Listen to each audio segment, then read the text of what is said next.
বংশের বিস্তার হলো। হযরত ইব্রাহিম খলিলুল্লাহ দোয়া করলেন, আল্লাহ এই কুরাইশের মধ্যে তো কোনো নবী নাই, আপনি কুরাইশ থেকে কোনো নবী পাঠান, কুরাইশের ভিতরে কোনো নবী বানান, যে নবী ইয়াতলু আলাইহিম আয়াতিক, আপনার আসমানি কিতাব তাদেরকে পড়া শোনাবে। ইয়াতলু আলাইহিম আয়াতিক ওয়া ইউযাক্কিহিম, এই নবী তাদেরকে আত্মশুদ্ধির পথে নিয়ে আসবে, তাদের আত্মশুদ্ধি করবে, তাদেরকে তাদের অপারেশন করবে, তাদের ওপেন হার্ট সার্জারি করবে। এমন একজন নবী পাঠান, ওই ইউযাক্কিহিম, তাদের আত্মশুদ্ধি করবে, তাদের আত্মার ভিতরে যে ক্যান্সার আছে সেগুলো বের করবে। যেভাবে প্রিয় রাসূলের 4 বার ওপেন হার্ট সার্জারি করে ওই ভিতর থেকে যে কালিমাগুলো ছিল, যে গুনাহের ওয়াসওয়াসাতগুলো ছিল মানুষ হিসাবে, হযরত জিবরাইল আমিন সেটা ভিতর থেকে বের করছেন 4 বার, নবুয়তি দেওয়ার আগে 4 বার করছেন। কথা বুঝতেছেন তো? রব্বানা ওয়াবাস ফীহিম রাসূলাম মিনহুম ইয়াতলু আলাইহিম আয়াতিক ওয়া ইউযাক্কিহিম, এই কুরাইশ এমন একজন নবী পাঠান, ওয়া ইউযাক্কিহিম, যে নবী তাদেরকে তাজকিয়ার পথে নিয়ে আসবে, তাদের আত্মশুদ্ধির পথে নিয়ে আসবে, আত্মশুদ্ধির সবক দিবে, তাদের ইসলাহ করবে, তাদের সংশোধন করবে, এমন একজন নবী তাদেরকে পাঠান। ডাক্তার কাছে যায়, ডাক্তার বলে যে আপনার রক্তের ভিতরে কোলেস্টেরল, আপনি খাসির গোশত খাবেন না, গরুর গোশত খাবেন না, এটা খাবেন না, ওইটা খাবেন না, তাই না? বেঁচে চলে কোলেস্টেরল দূর করার জন্য। আপনার এই সমস্যা, এটা খাবেন না, ঠিক আছে। ওই সমস্যা, এই ট্যাবলেট খান, তো আপনি ঠিক হয়ে যাবেন, ওইটা খাওয়া হয়, তাই না? তো এইভাবে দেহে যেভাবে রোগ ধরে, এভাবে মানুষের অন্তরাত্মায় রোগ ধরে, অন্তরাত্মায় পাপ ধরে, পাপের রোগ ধরে। সেইটাকে দূর করার জন্য, সেইটাকে ঠিক করার জন্য, সেইটার অপারেশন করার জন্য আপনি নবী পাঠান। হযরত ইব্রাহিম আলাইহিস সালাতু সালাম বাইতুল্লাহ শরীফ নির্মাণ কইরা এই দোয়া করলেন আল্লাহ তাআলার কাছে। তো নবীর যতগুলো কাজ, এর মধ্যে একটা হলো কি, ইয়াতলু আলাইহিম আয়াতি, মানে কোরআনের তালিম দেওয়া, কোরআনের তেলাওয়াত করে শোনানো। আর একটা কাজ কি, ওয়া ইউযাক্কিহিম, তাদের আত্মশুদ্ধি করা, তাদের ইসলাহ করা, ইসলাহের পথে তাদেরকে অগ্রসর করা, তাদের ভিতর থেকে গায়রুল্লাহকে সম্পূর্ণ নির্মূল করে একমাত্র ভিতরটাকে আল্লাহর প্রেমের দ্বারা ভরে দেওয়া, আল্লাহর মহব্বতের দ্বারা ভরে দেওয়া। হৃদয়ে যেন আল্লাহর প্রেম ছাড়া, আল্লাহর মহব্বত ছাড়া কিছুই না থাকে, এমন একটা হৃদয় তাদেরকে দিয়ে দেওয়া। দিল মেরা হো যায় এক ময়দানে হু, তু হি তু হো, তু হি তু হো, তু হি তু। খাজা আজুল হাসান মাজুব রহমতুল্লাহ আলাইহির এই কবিতা। ময়দানে হু, এটা 7 আসমানের উপরে, আরশে আজিমের উপরে যে স্থান, খতিরুল কুদুস যেটাকে বলা হয়, খোলা ময়দান, ওসি ময়দান, যে ময়দানে শুধু আল্লাহই আল্লাহ, আর কিছু নাই। যে জায়গাতে, যেখানে আল্লাহ তাআলা প্রিয় নবী সাল্লাল্লাহু আলাইহি সাল্লামকে মেরাজের মাধ্যমে নিয়ে নামাজ দান করছিলেন, বাইতুল মাকদাস, সেখান থেকে 7 আসমান পাড়ি দিয়ে যেখানে আল্লাহ তাআলা প্রিয় নবী সাল্লাল্লাহু আলাইহি সাল্লামের সাথে মোলাকাত করছেন, পর্দা সরাই দিয়ে দিদার করছেন এবং 5 ওয়াক্ত নামাজ দান করছেন, সেই ময়দানকে বলা হয় খতিরুল কুদুস, ময়দানে হু, যেখানে আল্লাহই আল্লাহ, আল্লাহ ছাড়া কিছু না। দিল মেরা হো যায় এক ময়দানে হু, আমার দিলটা এমন হয়ে যায় ময়দানে হু, অর্থাৎ এমন একটা দিল হয়ে যায় যেখানে শুধু আল্লাহই আল্লাহ, আল্লাহ ছাড়া কিছু না থাকে। তু হি তু হো, তু হি তু হো, তু হি তু। হে আল্লাহ, আমার দিলে শুধু আপনিই থাকেন, আপনিই থাকেন, আপনিই থাকেন, আর কিছু না থাকে, আর কোনো ভাবনা না থাকে, আর কোনো গায়রের খেয়াল না থাকে, গায়রের কোনো তসব্বুর না থাকে এই হৃদয়ে। और मेरे तन में बजाए आबुगिल, दर्द दिल हो, दर्द दिल हो, दर्द दिल। আমার দেহের বিন্দু বিন্দুতে রক্ত মাংস না থাকে, মাটি কাদা না থাকে, আমার দেহের বিন্দু বিন্দুতে রক্ত মাংসের জায়গায় যেন আপনার প্রেমের ব্যথা তৈরি হয়ে যায়, আপনার প্রেমের ব্যথা থাকে। কোন এক বুজুর্গের ব্যাপারে শুনছিলাম যে ওনার হাত কেটে গেছিলেন, তো শরীর থেকে যে রক্ত পড়তেছে মাটির উপরে, রক্ত পড়ার সাথে সাথে আল্লাহ হয়ে যায়। সুবহানাল্লাহ। और मेरे तन में बजाए आबुगिल, दर्द दिल हो, दर्द दिल हो, दर्द दिल।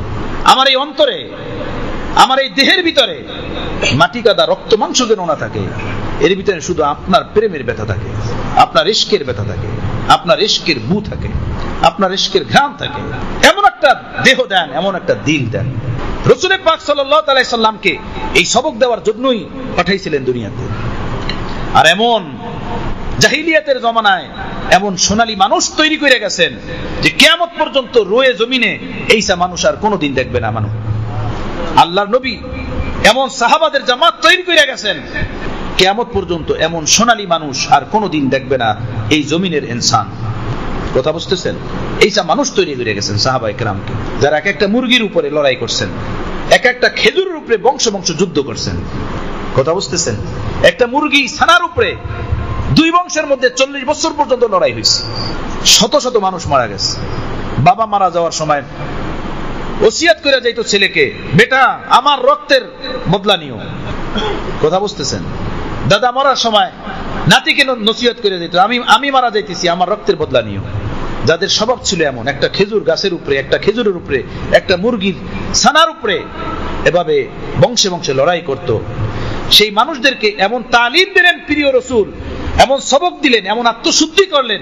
কোরআন বলে ইউসিরুনা আলা আনফুসিহিম ওয়ালাউ কানা বিহিম খাসাসা, সকল ক্ষেত্রে তারা অন্য মুসলমান ভাইকে প্রাধান্য দিত, নিজের চেয়ে অন্যকে উত্তম মনে করত, নিজে না খেয়ে অন্যকে খাওয়াতো। কথা বুঝতেছেন? আমরা কি এমন? আমরা সুবহানাল্লাহর বুজুর্গ। কথা বুঝতেছেন? আলহামদুলিল্লাহর বুজুর্গ, মিষ্টির বুজুর্গ, হালুয়ার বুজুর্গ। মিঠা মিঠা দিন খুব ভালো, মিঠা মিঠা দিন খুব ভালো, যার মধ্যে কোনো ঝাই ঝামেলা নাই। আর মনে করে এইটাই একমাত্র দিন, জাহালাত খাবাসাত, এই রকমের দ্বীনের অপব্যাখ্যার দ্বারা তারা কোরআনের বর্ণিত সহিহ জিহাদকে তারা অস্বীকার করে। প্রিয় নবী সাল্লাল্লাহু আলাইহি সাল্লামের পুরা মদিনা মুনাওয়ারার 10 বছর জীবন জিহাদের ময়দানে কাটছে। আল্লাহর নবী বলছেন, কিয়ামত পর্যন্ত আমার উম্মতের একটা দল সর্বদা জিহাদের ময়দানে অস্ত্র নিয়ে শত্রুর বিরুদ্ধে তারা হুঙ্কার দিয়ে ময়দানে ঝাঁপায়ে থাকবে। একটা দল সর্বদা থাকবে কিয়ামত পর্যন্ত। আপনি বলেন পুরা পৃথিবীর ভিতরে সেই লোকগুলো কারা আছে? প্রিয় নবীর তো হাদিস সহিহ যে আমার উম্মতের একটা দল কিয়ামত পর্যন্ত শত্রুর বিরুদ্ধে হাতে তরবারি নিয়া, অস্ত্র নিয়া জিহাদের ময়দানে হুঙ্কার মেরে ঝাঁপায়া থাকবে। তারা একটা দল কিয়ামত পর্যন্ত সর্বদা থাকবে। তারা কারা?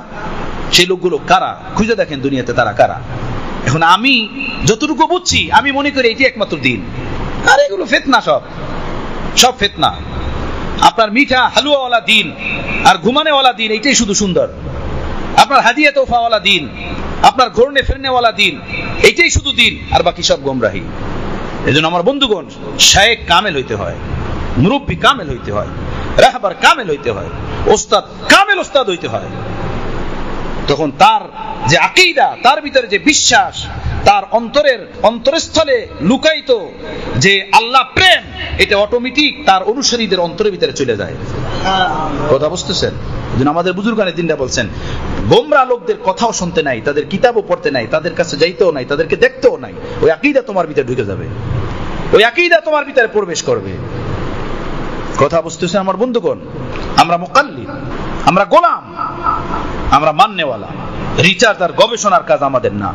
দিন আবাদের জন্য, কিয়ামত পর্যন্তের জন্য। এখানে কোনো গায়ক নায়কদের, কোনো গবেষকদের গবেষণা চলবে না। এটার গবেষণা হয়ে গেছে। যতটুকু গবেষণা দরকার ছিল সেটা আইমে আরবার দ্বারা আল্লাহ তাআলা কইরে দিয়েছেন। সুবহানাল্লাহ। আইমে আরবার দ্বারা সেটা আল্লাহ তাআলা স্পষ্ট করে দিয়েছেন, কোনটা ফরজ, কোনটা ওয়াজিব, কোনটা সুন্নতে মুআক্কাদা, কোনটা সুন্নতে জায়েদা, কোনটা মুস্তাহাব, কোনটা মানদুব। এটা আইমে আরবা এটা স্পষ্ট করে দিয়েছেন। যদি আপনার কাছে আইমে আরবাকে মানতে ভালো না লাগে, মাযহাব মানতে কষ্ট মনে হয়, আলেম ওলামাদের কথা বুঝতে কষ্ট মনে হয়, তাহলে আপনি কোরআন ও হাদিসের 2টা আয়াত এবং 2টা হাদিসকে সামনে রেখা আপনি কোনো একটা মাসালার ক্ষেত্রে এই রায় দেন পারলে, যে এই কোরআনের এই 2 আয়াতের দ্বারা আর এই 2টা হাদিসের দ্বারা বোঝা যায় এই জিনিসটা ওয়াজিব, এই জিনিসটা ফরজ, এই জিনিসটা মুস্তাহাব, এই জিনিসটা সুন্নাত। আপনি পারলে রায় দেন, পারলে আপনি রায় কায়েম করেন। দেখি আপনি কেমন বাপের বেটা, আপনার ইলমের গভীরতা কতটুকু। আপনার মুরব্বী দরকার নাই, রাহবার দরকার নাই, শেখ দরকার নাই, ওলামা মাশায়েখ দরকার নাই। দেখি আপনি কতটুকু বুঝলেন কোরআন সুন্নাহ, কোরআন হাদিস। তো ভাই, আমি আপনাদেরকে বলতে চাইছিলাম এই কথাটা যে হাকিমুল উম্মাত মুজাদ্দিদে মিল্লাত হযরত মাওলানা আশরাফ আলী থানভী রাহমাতুল্লাহ আলাইহি বলেন যে প্রতিটা মানুষের জন্য একজন শেখে কামেল দরকার। কামেল শেখ, যার ভিতরে দ্বীনের কামেল ইলম আছে, দ্বীনের পূর্ণাঙ্গ ধারণা রাখে, ধারণা না পূর্ণাঙ্গ ইলম রাখে, মজবুত ইলম রাখে দ্বীন সম্পর্কে। কথা বুঝতেছেন? শুধু একটা নিয়ে ছোটাছুটি, একটা নিয়ে দৌড়াদৌড়ি, এমন মানুষকে রাহাবার বানানো ঠিক না। এমন মানুষকে রাহাবার বানালে সে অ্যাক্সিডেন্ট হবে, সে নিজেই গোমরাহির পথে চলে যাবে, তার অনুসারীরা গোমরাহির পথে